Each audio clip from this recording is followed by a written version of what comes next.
Oke, halo assalamualaikum warahmatullahi wabarakatuh. Salam sejahtera untuk kita semuanya, dimanapun kita semuanya berada.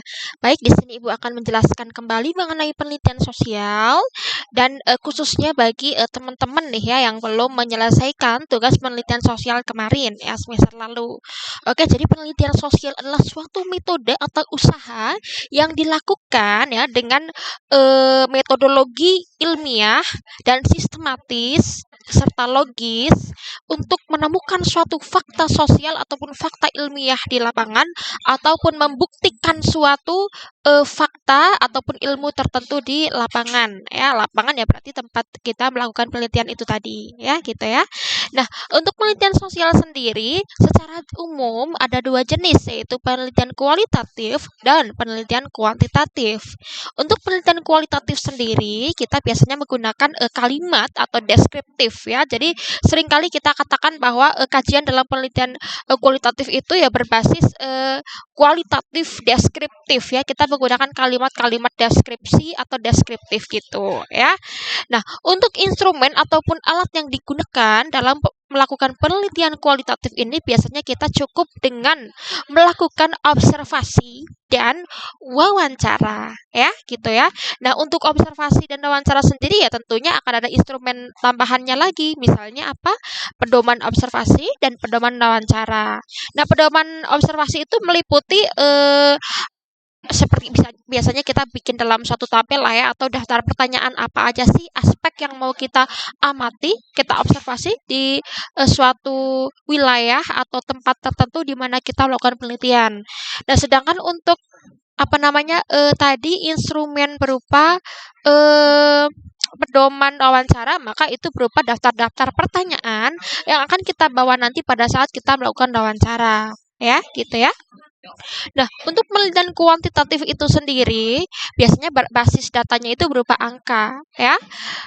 Biasanya kita juga menggunakan alat analisis berupa statistik, dan hasil penelitian ini pun nanti berupa angka, ya. Ya walaupun ada kalimatnya, tapi lebih ke angka lah ya atau data seperti itu, ya. Nah, untuk menentukan tema atau judul penelitian yang menarik, pilihlah tema atau judul yang misalnya tidak sering ada, eee, itu akan bagus. Terus yang kedua, pilihlah tema jangan yang terlalu luas atau terlalu lebar. Maksudnya terlalu luas tuh gimana ya, kayak kita mau meneliti suatu wilayah kabupaten atau, daerah yang cakupannya sangat luas.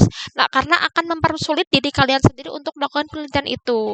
Maka judul yang tepat atau menarik adalah judul yang tadi satu tidak sering teliti oleh orang lain. Terus yang kedua, pilihlah judul yang kalian mampu untuk melakukannya. Kalian mampu menjangkaunya dengan waktu kalian, bahkan tenaga dan biaya kalian mampu melakukannya gitu ya. Misalnya saja ya udah kita ambil aja secara simpel, ambil aja penelitian di sekolah gitu, sekolah kalian sendiri gitu ya, atau daerah kalian sendiri, daerah tempat tinggalmu atau daerah di sekitar lingkungan sekolah. Maka itu akan mempermudah kalian pada saat nanti wawancara ataupun melakukan observasi penelitian seperti itu ya. Nah, untuk beberapa contoh penelitian kualitatif itu biasanya boleh kita misalnya gini, kita mau meneliti mengenai suatu fenomena yang sering banget atau lagi viral nih atau banyak terjadi di masyarakat, misalnya fenomena Nagoya Tamrin Fashion Week itu unik ya, cukup menarik gitu. Itu boleh. Tapi ini juga harus punya waktu ya dan yang cukup ya untuk mengambil data ataupun wawancara gitu. Artinya kita harus punya target siapa yang mau kita wawancarai gitu ya. Atau juga kalian bisa mengambil tema penelitian misalnya gini, kenakalan dampak negatif kenakalan remaja di misalnya di SMA Negeri 25 Batam atau dampak negatif kenakalan remaja di Tanjung Buntung gitu. Jadi kita kita fokus dalam lingkup wilayah yang jangan terlalu luas gitu ya. Atau juga misal kita bisa ambil contoh judul dampak negatif rokok ya bagi konsentrasi belajar peserta didik gitu. Karena kan kita melihat suatu kejadian bahwa mungkin nih ada teman kita yang mungkin kedapatan atau melakukan kesalahan yaitu merokok itu kan dilarang sekolah kan. Nah, kenapa dilarang ya? Karena banyak sekali dampak negatifnya atau hal yang tidak baik begitu. Nah, di sini bisa kalian teliti, bisa kalian gali gitu. Nah, di antara mereka yang mungkin pernah mencoba rokok atau memang ya itu tadi mungkin sering merokok gitu ya. Dampak negatifnya apa sih gitu ya? Atau hal lain lagi mungkin kalian bisa ambil contoh eh ini pengaruh gadget atau media sosial nih bagi konsentrasi belajar itu juga bisa banget. Dan ambillah lokasi yang tadi jangan terlalu luas ya, cukup di sekolah kita sendiri, lingkungan tempat tinggal kalian gitu. Udah itu aja untuk mempermudah penelitian yang akan dilakukan gitu ya. Nah, bedanya dengan judul penelitian kuantitatif sebenarnya agak susah dibedakan ya. Tapi kalau penelitian kuantitatif itu biasanya ada kata pengaruh dan ada kata terhadap. Karena mereka itu ada dua variabel yang akan diperbandingkan gitu. Jadi misalnya tadi pengaruh gadget terhadap itu biasanya kita boleh lakukan ini untuk penelitian kuantitatif. Tapi kalau mau kualitatif maka judulnya dampak negatif gadget gitu aja ya. Jadi jangan pengaruh dan terhadap. Nah, untuk yang mau mengambil penelitian kuantitatif maka cara pengambilan judulnya seperti itu tadi.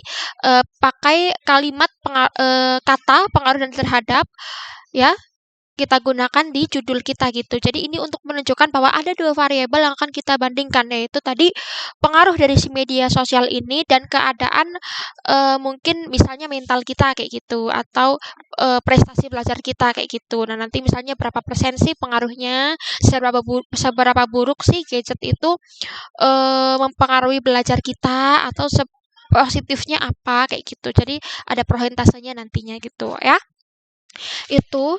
Nah, untuk penelitian yang akan kalian lakukan juga tidak perlu terlalu eh tidak sulit lah ya. Ibu yakin tidak akan sulit dan Ibu juga tidak akan meminta kalian untuk membuat penelitian dengan metodologi yang sangat lengkap. Tidak perlu ya. Kalau biasanya penelitian itu ada pendahuluan. Kemudian misalnya ada bab 1, ada bab 2, ada bab 3, ada bab 4, ada bab 5. Kalau di bab 1 itu biasanya ada pendahuluan. Pendahuluan berisi misalnya latar belakang, ada tujuan, ada rumusan masalah, kan seperti itu. Lalu bab 2 berisi kajian pustaka atau kajian teori. Bab 3-nya berisi metodologi penelitian. Bab 4-nya berupa kajian atau pembahasan. Bab 5-nya kesimpulan dan saran. Nah, ini akan berat gitu untuk dilakukan oleh pemula. Nah, maka di sini Ibu hanya meminta kalian untuk melakukan penelitian yang cukup simple sekali, simple banget. Ya, misalnya ini contoh dari penelitian yang dilakukan oleh teman kalian, dampak gadget pada penurunan prestasi misalnya ya. Nah, ini nanti Ibu minta kalian cukup buat misalnya judul tadi, terserah kalian mau judulnya apa, tapi yang kalian mampu lakukan. Terus, biasanya di dalam penelitian itu pasti ada latar belakang. Itu latar belakang sebenarnya mutlak ya, wajib harus ada gitu. Tapi untuk kali ini, untuk latihan ini, latar belakang belum tidak apa-apa. Jadi kita langsung belajar membuat rumusan masalah ya. Nah, untuk rumusan masalah cukup dibuat 3 atau 4 pertanyaan saja. Kalau misalnya kita mengambil judul dampak gadget pada penurunan prestasi, maka rumusan masalah yang pertama misalnya apa sih yang dimaksud dengan gadget itu gitu. Terus yang kedua, bagaimana sih pengaruh gadget bagi penurunan prestasi belajar gitu ya, atau di sini begini. Bagaimana penggunaan gadget oleh siswa SMA 25, lalu apa saja dampak atau bagaimana dampak penggunaan gadget di kalangan pelajar SMA 25. Ya, ini untuk penelitian yang mengambil lokasi penelitian di SMA Negeri 25 Batam seperti itu ya. Jadi cukup 3 aja gitu. Kita langsung fokus ke lokasi kita atau sasaran subjek kita gitu ya. Itu. Nah, setelah kita menentukan judul, kemudian rumusan masalah 3 atau 4 pertanyaan saja, nanti kita menentukan lokasi. Nah, sebenarnya penentuan lokasi itu sebenarnya awal banget ya, malah ya ketika kita udah memilih judul otomatis lokasi udah ada lah dalam pemikiran kita atau udah kita tentukan seperti itu. Jadi rumusan masalah pun sudah menunjukkan di situ ada lokasi gitu di mana kita akan melakukan penelitian itu gitu ya, lokasi. Nah, jadi dalam penyusunannya misalnya ya nanti dibuat judul, Ya, judul, kemudian rumusan masalah, lalu bawahnya lagi silahkan ditulis lokasi dan subjek penelitian. Nah, subjek penelitian ini adalah orang yang akan kita wawancarai. Orang yang akan kita wawancarai. Nah, dalam hal ini silahkan wawancarai 3 atau 4 orang saja, tidak perlu terlalu banyak gitu. Karena kita sedang latihan ya, melakukan penelitian yang sederhana. Tapi kalau misal bisa mewawancarai lebih dari 4, misalnya 5, 6 orang, itu jauh lebih bagus. Karena semakin banyak orang yang diteliti, maka data akan semakin valid gitu ya. Data akan semakin bagus. Nah, setelah itu nanti ya udah gitu. Kalian tinggal menyiapkan tadi pedoman observasi dan pedoman wawancara. Nah, pedoman observasi ya mungkin cukup ditulis misalnya apa sih yang mau kalian amati, ya mungkin kebiasaan eh, penggunaan gadget tadi di sekolah seperti apa, terus lingkungan SMA 25 sendiri itu seperti apa, itu observasi mengenai lokasi ya. Dan observasi mengenai orang-orang yang akan kita teliti itu teman-teman yang seperti apa kayak gitu ya. Itu. Terus untuk pedoman wawancaranya ya cukup berupa daftar pertanyaan, list pertanyaan. Nah, Ibu akan Ibu beritahu bahwa pedoman wawancara itu sangat penting. Di dalam suatu penelitian, pedoman wawancara itu hal yang memang harus ada. Ya, jadi fungsinya apa? Jadi ketika nanti kita wawancara, maka kita harus membawa pedoman wawancara itu. Kita jangan berpikir bahwa kita nggak perlulah pakai pedoman wawancara, nanti kita juga ingat apa yang mau kita sampaikan. Nah, karena kita ini adalah manusia, pikiran kita ini terbatas. Ya, selain satu, yang pertama, pedoman wawancara adalah hal yang mutlak atau syarat suatu penelitian. Jadi dimanapun kalian melakukan penelitian, mau kalian S1, S2 nanti, maka pedoman wawancara tetap penting atau ada gitu ya. Itu memang udah menjadi satu kesatuan dari eh, penelitian gitu. Dan yang kedua, ini akan mengurangi resiko kita untuk lupa bertanya. Ya, jadi kalau kita bawa pedoman wawancara, kita yang kita tanyakan akan terarah, tidak kemana-mana gitu. Misal kita mau mencari tahu tentang ABC, kalau kita nggak bawa pedoman wawancara, ya bukan tidak mungkin. Kita malah menanyakan hal-hal lain di luar dari apa yang mau kita cari tahu gitu ya. Terus menghindari kita dari perasaan grogi lah ya, maka kita bawa pedoman wawancara itu agar tadi lancar dan terarah proses pengambilan data kita gitu ya.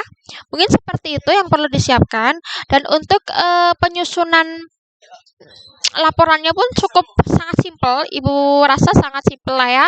Jadi untuk bagian cover cukup ditulis ada judulnya, kemudian ada logo sekolah, ada nama kelompok kalian, kemudian silahkan di bawah diberi keterangan, harusnya itu di sini nama sekolah dan tahun ajaran misalnya seperti itu. Lalu setelahnya karena kita skip bagian latar belakang, maka boleh langsung ke bagian bab 1. Nah, kalian tulis aja di dalamnya berupa rumusan masalah. Nah, setelah rumusan masalah, lalu kalian eh tentukan juga setelah rumusan masalah ya. Nanti kalian tentukan juga subjeknya siapa, lokasinya di mana. Sebelumnya maaf ya, jadi nggak perlu pakai bab gitu, nggak apa-apa ya, gitu ya. Jadi subjeknya siapa, kemudian lokasinya di mana. Nah, setelah itu bagian pembahasan. Pembahasan adalah hasil dari yang kalian setelah kalian melakukan wawancara atau pengambilan data di lapangan seperti itu ya. Nah, kemudian bagian akhir silahkan lampirkan pedoman wawancara dan pedoman observasi kalian gitu. Bahkan jauh lebih bagus lagi jika misalnya transkrip wawancaranya diletakkan di situ atau disertakan. Nah, transkrip wawancara itu apa sih gitu? Jadi gini loh, ketika kita wawancara itu sudah pasti kita akan melakukan perekaman misalnya. Atau kita mencatat poin-poin dari wawancara kita. Nah, silakan poin-poin dari wawancara atau perekaman kita itu kalian tulis dalam suatu misalnya selembar kertas ataupun kalian ketik itu boleh. Nah, itu disebut sebagai transkrip wawancara. Nah, transkrip wawancara inilah yang akan menjadi sumber atau basis kita untuk kita analisis dan kita tuangkan ke dalam pembahasan gitu. Jadi, kalau mau disertakan juga boleh, akan jauh lebih bagus lagi gitu ya. Oke, mungkin segitu dulu. Nanti akan Ibu perjelas lagi. Semoga bisa dipahami ya.